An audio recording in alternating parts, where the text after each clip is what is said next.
마이클 몰리너스의 영성 깊은 그리스도인, 읽으면서 쉽게 해설을 해 드리겠습니다.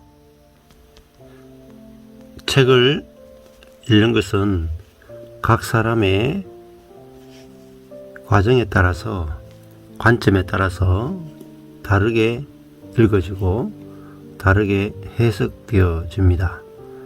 그래서 같은 책을 읽어도 그 책의 진위를 온전하게 파악하는 것은 쉽지가 않습니다. 그래서 마이클 몰리너스의 책을 읽으면서 제가 이해한 만큼 또 경험한 만큼 해설을 해드리겠습니다.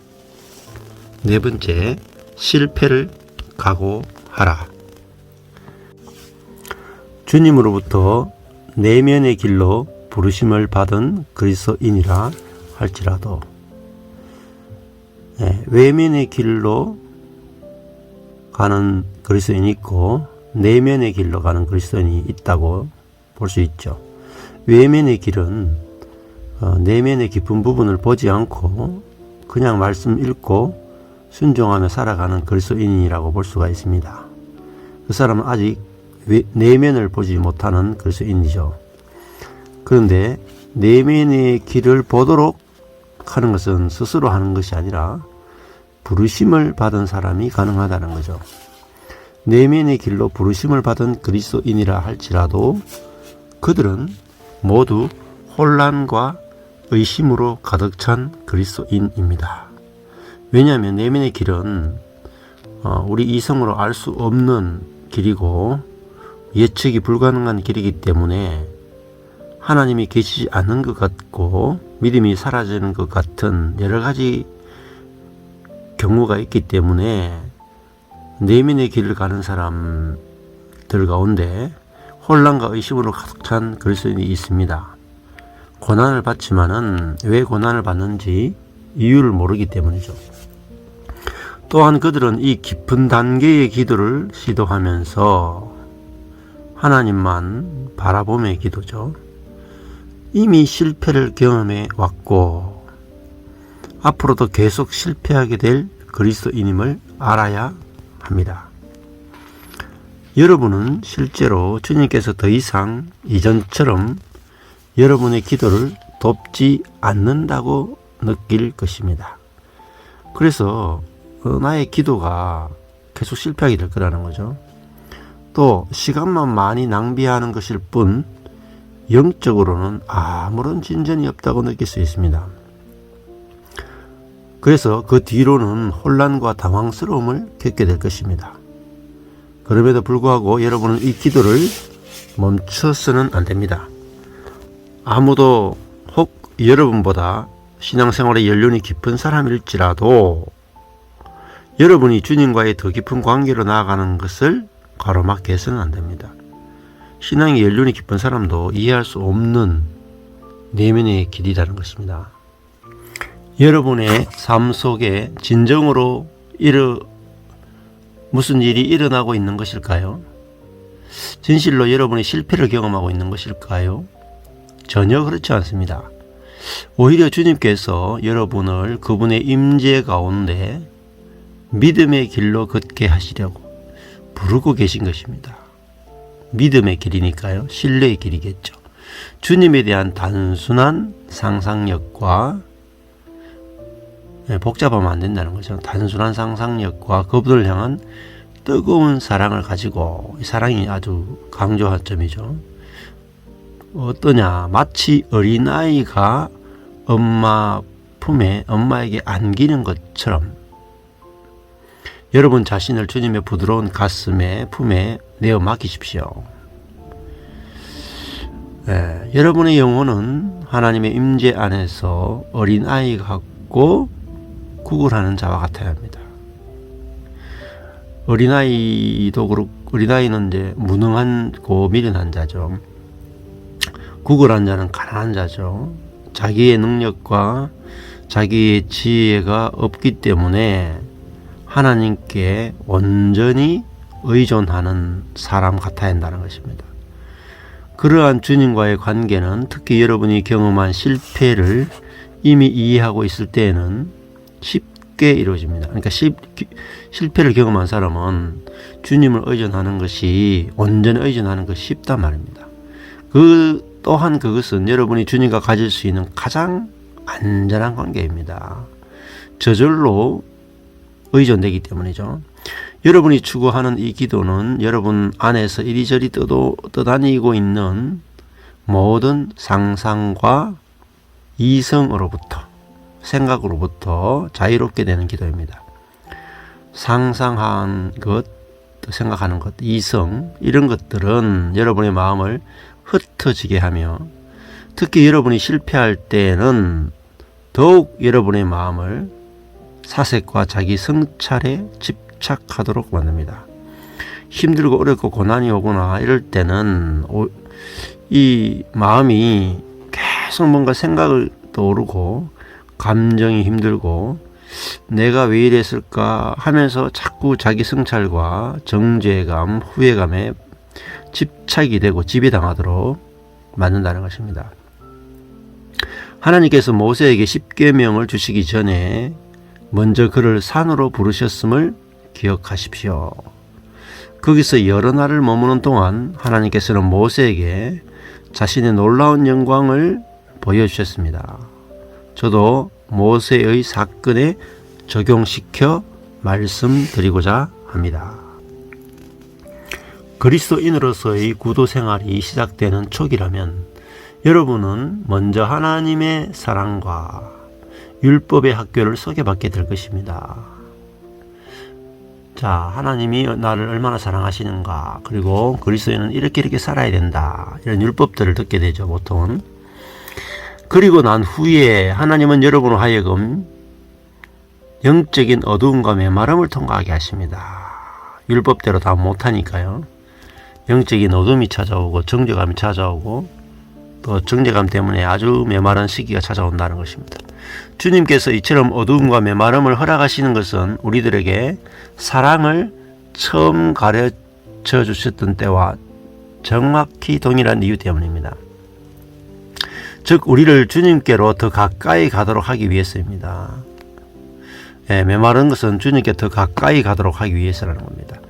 처음에 보이지 않는 영역에 계셨던 주님으로부터 사랑과 어루만지심을 받았던 때와 마찬가지로 메마름과 실패도 우리로 하여금 주님께로 더욱 가까이 다가가도록 만듭니다. 결국 영적인 메마름을 허락하시는 이유는 이제까지의 여러분의 이성적인 노력으로는 절대로 그분께로 가까이 나아갈 수 없다는 것을 잘 아시기 때문입니다.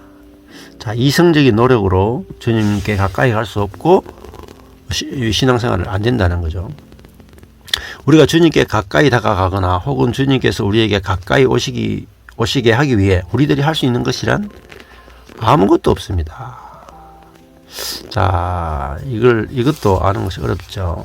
아무것도 없다. 보통 그리스도인은 내가 주님께 가까이 다가가기 위해서 기도하고 말씀 읽고 예배드리고 다 하죠. 그러나 그것으로는 주님께 가까이 다가가거나 주님이 가까이 다가올 수 없다는 겁니다. 절대로 아무것도 없습니다. 미사로도 안 된다는 거죠. 우리의 그 어떤 노력으로도 주님의 높고 영광스러운 길을 이해할 수 없기 때문입니다. 그러면 여러분 어떻게 배워야 할까요? 오직 그분의 뜻에 겸손히 복종함으로만 가능합니다. 야, 이게 중요함이죠. 내게 다가오는 환경이나 여러 가지 일들이 하나님의 뜻임을 알고 겸손히 복종함으로 주님과 아주 연합됨을 경험하고 누린다는 겁니다. 여러분은 바로 여기에서부터 시작해야 합니다. 이게 시작이라는 거죠. 하나님의 뜻에 따라가는 것, 이끄신 대로 따라가는 것, 이것이 배워야 할 시작이라는 겁니다. 노아의 이야기는 좋은 예가 됩니다. 그는 세상 사람들에 의해서는 바보로 평가받았습니다. 그러나 훗날 온 세상이 홍수에 휩쓸리게 되었을 때 노아는 도시나 노 없이도 사나운 바다 한가운데 떠있는 자신의 모습을 발견하게 됩니다. 노아는 수많은 어둠의 시간을 믿음 하나만으로 걸어왔습니다. 그렇다고 노아가 하나님의 마음을 이해했다고는 생각하지 마십시오. 노아는 그렇지 못했으니까요. 여러분도 가능한 한 할 수 있는 대로 인내하시기 바랍니다. 메마름이나 실패에는 가급적이면 주의를 기울이지 마십시오. 대부분 실패에 주의를 깊이 기울이죠. 여러분이 깊은 기도를 추구하려던 것을 포기해서는 안 됩니다. 여러분이 아무리 큰 메마름이나 실패를 만나더라도 굳건한 믿음으로 걸어가십시오. 하나님 뜻에 복종하고 계속 가라는 겁니다. 여러분의 자아에 대해서 죽고, 자아에 대해 죽는 것은 내 안에서 떠오르는 생각, 꾀, 하려고 하는 시도, 노력 이런 거라는 겁니다. 그것에 대해 죽고 주님을 알기 위해 여러분이 노력한 모든 것들에 대해서도 죽어야 합니다. 주님을 알기 위해 노력한 모든 것, 성경 읽고 기도하고 또 금식하고 신앙서적 읽고 했던 많은 것들이 있죠. 자아에 대해 죽는 것은 그 노력한 모든 것들에 대해서도 죽는 것입니다. 기억하십시오. 주님은 실수가 없으신 분이며 여러분을 향한 그분의 뜻은 오직 여러분의 유익함을 위한 것뿐임을 말입니다. 내가 노력한 것이 사라지고 주님이 찾아오셔야 된다는 겁니다. 그럴 때 참 주님을 발견하게 되는 것이죠. 어떤 사람이 죽어가는 과정에 놓여 있다면 그는 마땅히 고통을 감수해야만 한다는 것을 생각한 적이 있습니까? 내가 주님을 찾아러 노력하고 갔기 때문에, 불가능하기 때문에 메마름과 고통이 따를 수밖에 없다는 거죠. 메마르고 무감각하며 자포자기한 상태에서도 여러분은 어떻게든 시간을 사용하려고 하지는 않습니까? 그러나 여전히 그대로 앉아서 그분을 기다려야 합니다.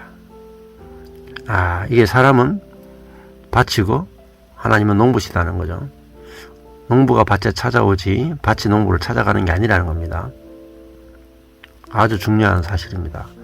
여러분은 다음 사실을 늘 명심해야 합니다. 하나님의 복은 여러분의 감각에 달려있지 않습니다. 그러면 어디에 하나님의 복이 머물러 있을까요? 그 대답은 다시 말씀드리지만 여러분의 깊은 내면 어딘가에 있습니다. 하나님은 우리 속에 계시다는 거죠. 영에 계십니다. 그러므로 침묵과 믿음과 고통과 인내를 가지고 주님께로 나아오십시오. 확신을 갖고 더욱 정진하기 바랍니다. 그리고 그분 안에서 안식하면서 그분의 인도함을 받으십시오. 자, 중요합니다. 안식하면서, 메마른 가운데서도 안식하면서 하나님이 인도해 주실 것을 침묵 가운데 믿음으로 인내하고 기다려보라는 것입니다. 이것이야말로 이 세상에 존재하는 그 어떤 것보다도 더욱 소중한 것입니다. 곡식을 가는 소를 바라보십시오. 향방 없이 가고 있는 것처럼 보이고 아무것도 하지 않는 것처럼 보이지만 많은 일을 해내고 있습니다.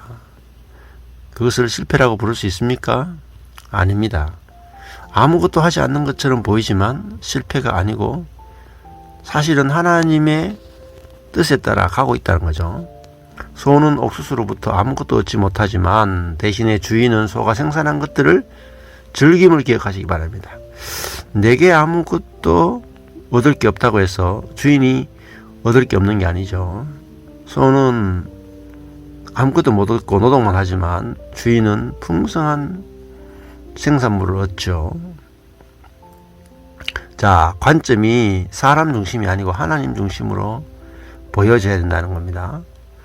만일 여러분이 진실로 그리스도를 찾는다면 그것 자체로도 충분한 보상을 받은 것입니다.